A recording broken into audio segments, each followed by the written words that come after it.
tell me a little bit about just the overall atmosphere at Lambeau Field. What is that like playing here? Oh, man. From an opposing standpoint. Yeah, playing here, the atmosphere is difficult on multiple levels, especially this late in the year. It's going to be freezing today, which I always like playing in the cold.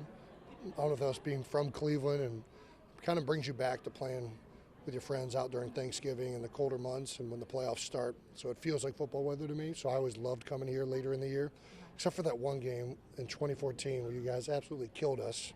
But the fans are into it. They're ruckus, they're loud, they're also unbelievably kind, which is a fun atmosphere when you have people all fired up and being kind at the same time. And it's a great place. And I was fortunate to get a tour yesterday at Lambeau, get some of the history of it. We've been having some fun. So I'm looking forward to taking it in my first game as a spectator and a fan and a broadcaster for sure.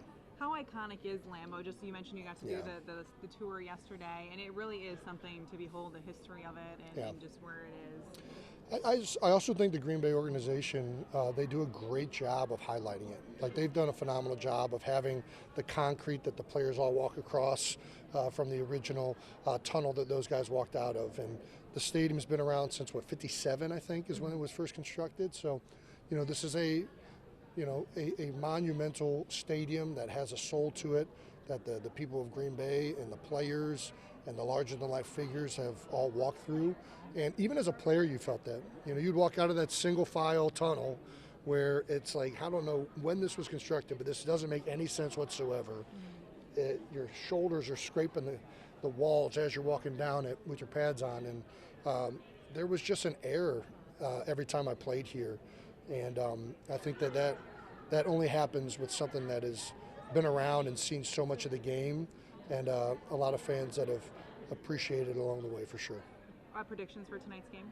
Yeah, this is where I don't like talking to the Green Bay affiliate. I think the Eagles, coming off of the bye, will probably get it done, but this can go either way. If Green Bay's run defense can be better than last week and they can kind of limit the first and second down plays from Philadelphia, keep them in third and long situations, their pass rush is devastating.